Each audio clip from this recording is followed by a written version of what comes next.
इस वक्त कोरोना की वजह से पूरी दुनिया एक संकट के दौर से गुजर रही है। हमारे पेरेंट्स ने, हमारे ग्रैंड पेरेंट्स ने शायद कभी भी ये दौर नहीं देखा इतना बड़ा, इतना बुरा जितना इस वक्त पूरी दुनिया में आया हुआ है।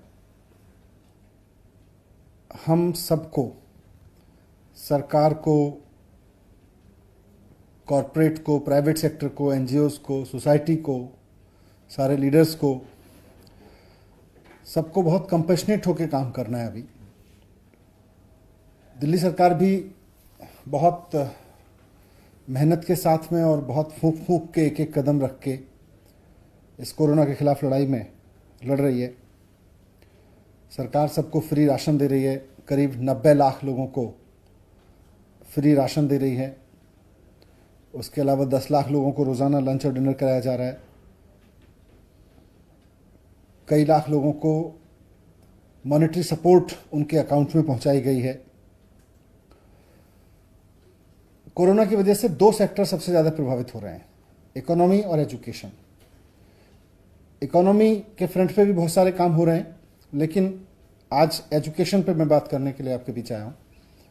और एजुकेशन में गवर्नमेंट स्कूल्स के बच्चों के लिए सरकार ने, जो दिल्ली के गवर्नमेंट स्कूल में पढ़ते हैं उन बच्चों के लिए सरकार ने ऑनलाइन क्लासेस शुरू कर दी हैं। उन्होंने उसमें ऑन फोन क्लासेस ली जा रही हैं, ऑनलाइन क्लासेस ली जा रही हैं और भी कई मीडियम्स के माध्यम से क्लासेस ली जा रही हैं और लेने की तैयारी है। प्राइवेट स्कूल के बारे में मैं कहना चाहता हूं कि प्राइवेट स्कूल दिल्ली में और भारत में, पूरे देश में कंपनियों द्वारा नहीं चलाए जाते, ट्रस्ट द्वारा चलाए जाते हैं, संस्थाओं द्वारा चलाए जाते हैं। ये माना जाता है कि प्राइवेट स्कूल, इस कानून में ये माना गया है कि प्राइवेट स्कूल जो लोग चलाएंगे और जो प्राइवेट स्कूल जो संस्थाएं चलाएंगी वो प्रॉफिटेबल संस्थाएं नहीं होंगी, वो चैरिटेबल संस्थाएं होंगी, वो ट्रस्ट होंगी। तो ऐसे में मुझे अब कई जगह से शिकायत मिल रही है, सरकार को शिकायत मिल रही है कि कुछ स्कूल बढ़ा चढ़ा के फीस चार्ज कर रहे हैं। सरकार से अनुमति लिए बिना बहुत सारे स्कूलों ने फीस बढ़ा दी है। कई जगह से शिकायत मिल रही है कि बहुत सारे स्कूल ट्यूशन फीस के अलावा और भी कई तरीके की फीस चार्ज कर रहे हैं, एनुअल चार्जेस ले रहे हैं, ट्रांसपोर्टेशन फीस ले रहे हैं, जबकि अब तो ट्रांसपोर्टेशन पे कोई खर्चा भी नहीं हो रहा। पूरे पूरे क्वार्टर की फीस मांग रहे हैं बहुत सारे स्कूल्स। कई स्कूलों के बारे में शिकायत मिली है कि उन्होंने, अगर किसी बच्चे ने फीस नहीं दी है तो अपने यहाँ ऑनलाइन क्लासेस बंद करा दी हैं, उन बच्चों की ऑनलाइन क्लासेस फैसिलिटीज बंद कर दी हैं। तो इतना नीचे गिरने की जरूरत नहीं है प्राइवेट स्कूल्स को। आप सब लोग एक ट्रस्ट के जरिए चलते हैं, एक संस्था के द्वारा चलते हैं और उसमें आपका बेसिक मैंडेट है कि आप समाज सेवा करेंगे। ऐसे में किसी बच्चे की फीस ना देने की वजह से उसका नाम ऑनलाइन क्लासेस तक से हटा देना, ये तो ठीक नहीं है। तो इसके बाद, इन सारी चीज़ों के बाद, इन सारी शिकायतों के अध्ययन के बाद में सरकार ने एक फैसला लिया है आज, और अभी एक आदेश जारी किया है थोड़ी देर पहले, जिसमें माननीय मुख्यमंत्री जी के आदेश पर यह निर्णय लिया गया है कि किसी भी प्राइवेट स्कूल को, वो चाहे सरकारी ज़मीन पर चल रहा हो या गैर सरकारी ज़मीन पर, प्राइवेट ज़मीन पर चल रहा हो, उसको फीस बढ़ाने की इजाज़त नहीं दी जाएगी। सरकार से पूछे बिना कोई भी प्राइवेट स्कूल फीस नहीं बढ़ा सकता, वो चाहे प्राइवेट स्कूल प्राइवेट ज़मीन पे चल रहा हो या गवर्नमेंट ज़मीन पे चल रहा हो। दूसरा, कोई भी स्कूल 3 महीने की फीस डिमांड नहीं करेगा, केवल ट्यूशन फीस डिमांड करेगा, वो भी महीनावार लेंगे। कोई स्कूल पेरेंट्स को 3-3 महीने की फीस नहीं चार्ज करेगा। इसके साथ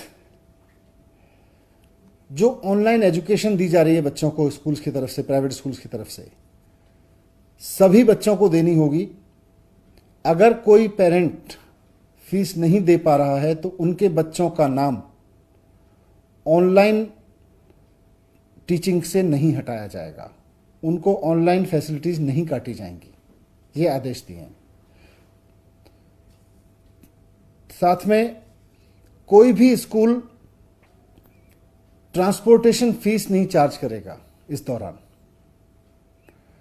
क्योंकि अभी ट्रांसपोर्टेशन पे कोई खर्चा नहीं है, इसलिए ट्रांसपोर्टेशन फीस चार्ज करने की जरूरत नहीं है। 1 महीने की फीस के अलावा कोई और 1 महीने की ट्यूशन फीस के अलावा कोई भी स्कूल, वो चाहे प्राइवेट जमीन पे बना है या सरकारी जमीन पे बना है, कोई भी स्कूल 1 महीने की ट्यूशन फीस के अलावा किसी भी पेरेंट से कोई और तरह की फीस चार्ज नहीं करेगा। ना ट्रांसपोर्ट फीस चार्ज करेगा, ना कोई एनुअल चार्ज करेगा, कोई चार्ज नहीं लेंगे।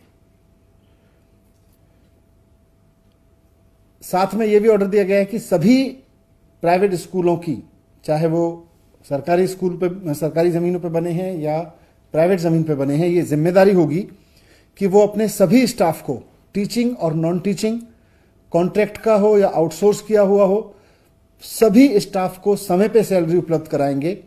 अगर किसी तरह का उनके रेवेन्यूज में कोई शॉर्टफॉल है तो जो अपनी पेरेंट संस्था है उससे पैसा लेके पूरा करेंगे, लेकिन पैसे की कमी की वजह से किसी स्टाफ की सैलरी नहीं रोकेंगे और पैसे की कमी के बहाने पर किसी बच्चे को पढ़ने से नहीं रोकेंगे। ये दोनों इंस्ट्रक्शंस इस ऑर्डर में साफ साफ हैं।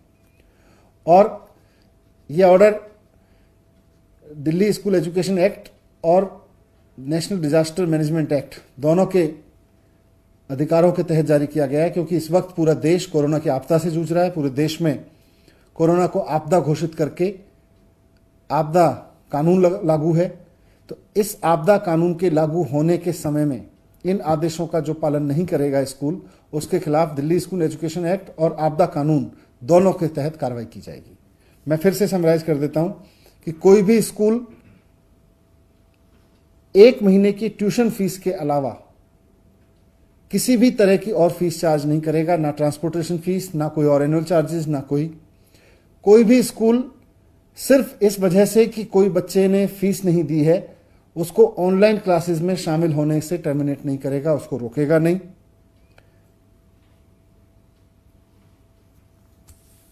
बिना सरकार की इजाजत के कोई फीस नहीं बढ़ाएगा, जो फीस पहले से थी उसी को अलाउ किया जाएगा। उसके अलावा बढ़ी हुई फीस नहीं चार्ज की जाएगी किसी भी स्कूल में। और साथ साथ सभी स्टाफ को, कॉन्ट्रैक्ट हों या आउटसोर्स किए गए हों, परमानेंट हों, टीचर्स, नॉन टीचर्स, सबकी सैलरी समय पे दी जाएगी। उसके लिए जरूरत पड़े तो अपनी पेरेंट संस्था से पैसा लेके दें, और जो इसका पालन नहीं करेगा उसके खिलाफ कार्रवाई की जाएगी।